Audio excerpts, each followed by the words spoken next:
Hello everyone, आज हम शुरू करने वाले हैं स्ट्रोक। तो सबसे पहले हमें पता होना चाहिए कि स्ट्रोक होता क्या है। What is stroke? जब हमारी किसी भी ब्रेन के पार्ट में ब्लड सप्लाई बंद हो जाती है और जिसकी वजह से हमारे ब्रेन सेल की डेथ हो जाती है और हमारा ब्रेन फंक्शन करना बंद कर देता है, उसको क्या बोलते हैं? स्ट्रोक। ठीक है, ये क्या होती है? एक मेडिकल इमरजेंसी होती है। ठीक है, अब हम इसको डेफिनेशन कैसे लिखेंगे? इसकी डेफिनेशन रहेगी हमारी, stroke can be defined as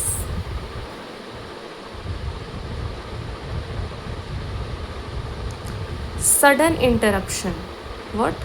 Sudden interruption of blood supply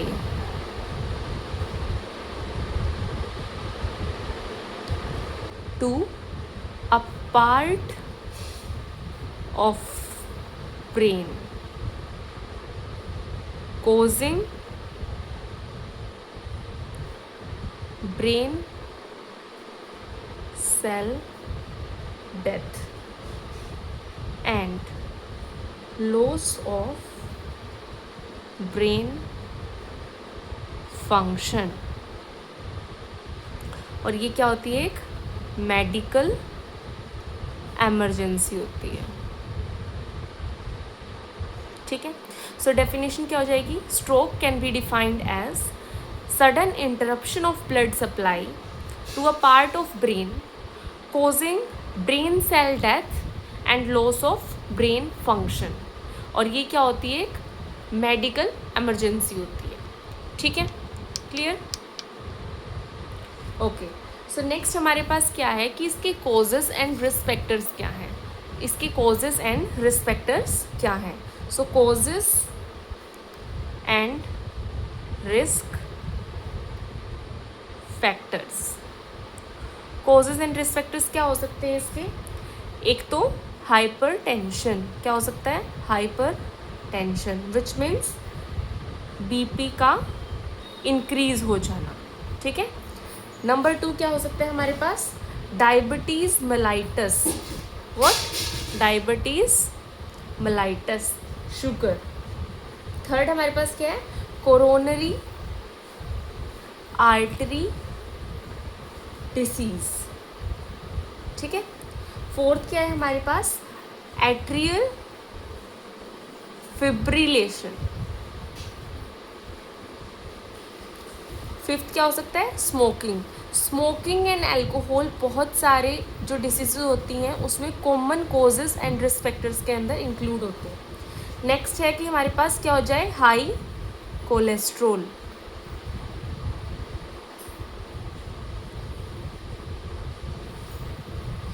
seventh क्या है? Obesity, old age, family history हो सकती है किसी को।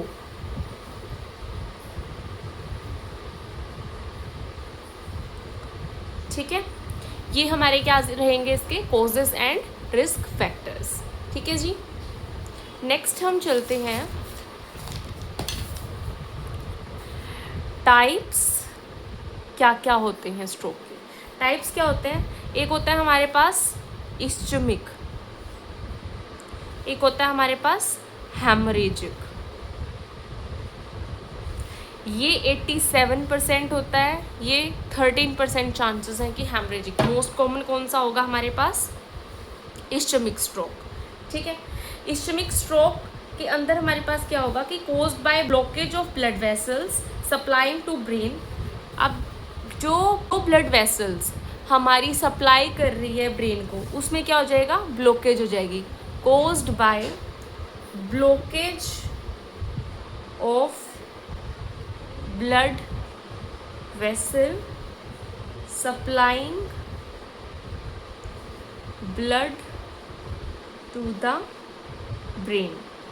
ठीक है, हेमरेजिक में क्या हो जाएगा कि रप्चर हो जाएगा। उसमें क्या था? ब्लॉकेज, इसमें हो जाएगा रप्चर ब्लड वेसल का। ठीक है, इसकी पैथोफिजियोलॉजी क्या रहेगी? ठीक है, व्हाट इज द पैथोफिजियोलॉजी।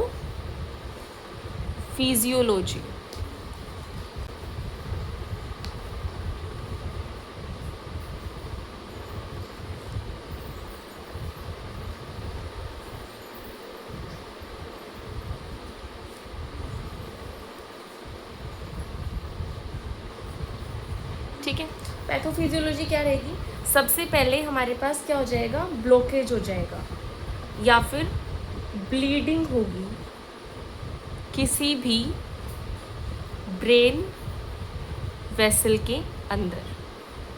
ठीक है, या तो ब्लॉकेज हो जाएगा या फिर ब्लीडिंग हो जाएगी हमारे पास ब्रेन वेसल के अंदर। उसके बाद क्या होगा, हमारा जो ब्लड फ्लो है वो कम हो जाएगा। ठीक है, सिंपल सी बात है, अगर ब्लीडिंग होगी तो हमारा ब्लड फ्लो कम हो जाएगा, ब्लड फ्लो कम हो जाएगा और या फिर हमारे साथ में क्या हो जाएगी, ब्रेन में ब्लीडिंग हो जाएगी। ठीक है, नेक्स्ट हमारे पास क्या होगा, इसकी वजह से ऑक्सीजन कम हो जाएगी एंड जो न्यूट्रिएंट्स हैं वो भी कम हो जाएंगे ब्रेन सेल्स को। ठीक है, नेक्स्ट क्या रहेगा, इसके बाद हमारे पास जो ब्रेन सेल है वो डैमेज हो जाएगा। ठीक है, ब्रेन सेल डैमेज हो जाएगा। लास्टली हम इसमें क्या बोल सकते हैं कि हमारा जो लॉस है ब्रेन फंक्शन का, लॉस ऑफ ब्रेन फंक्शन, और जिसकी वजह से हमारे पास ये कोज होता है स्ट्रोक।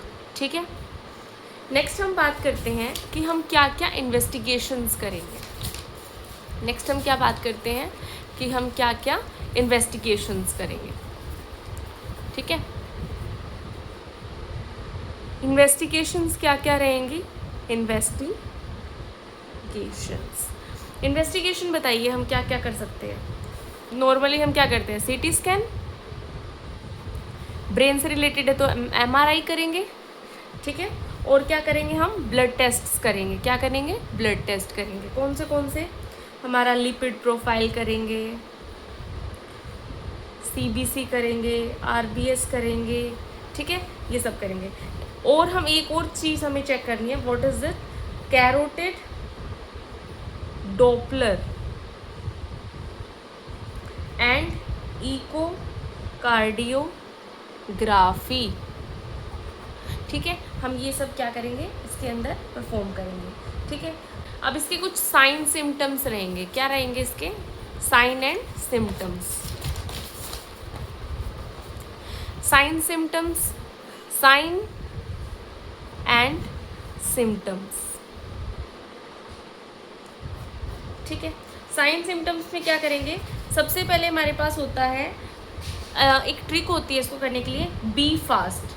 What, fast. ठीक है, फास्ट से हम क्या लेके चलेंगे, अगर हमें फास्ट को देखना है तो हम क्या लेके चलेंगे इसके अंदर, एफ से हमारे पास क्या आ जाएगी, फेस ड्रूपिंग। ए से आर्म वीकनेस, एस से स्पीच डिफिकल्टी एंड टी से टाइम टू एक्ट। ठीक है, फेशियल ड्रूप में क्या होगा कि हम पर्सन को बोलेंगे कि आप स्माइल करो और वो वन साइड ही स्माइल करेगा, तो उससे क्या पता चलेगा कि क्या है, फेशियल ड्रूपिंग है। ठीक है, सेकंड हमें पता चलेगा आर्म वीकनेस, हम पर्सन को बोलेंगे कि अपने दोनों आर्म्स को ऊपर उठाओ, अगर एक आर्म वीक होगी तो वो नहीं उठाएगा। स्पीच डिफिकल्टी में आस्क करेंगे पर्सन को कि आप अपना एक सिंपल सेंटेंस देंगे और आप हमें बोलेंगे कि आप उसको रिपीट करके दिखाओ। टाइम टू एक्ट में हम देखेंगे कि कोई ब्रेन सेल इमरजेंसी तो नहीं हो गई है, अगर वो हो गई तो हमें इमीडिएटली क्योर करना है। ठीक है, इसकी नर्सिंग मैनेजमेंट क्या रहेगी,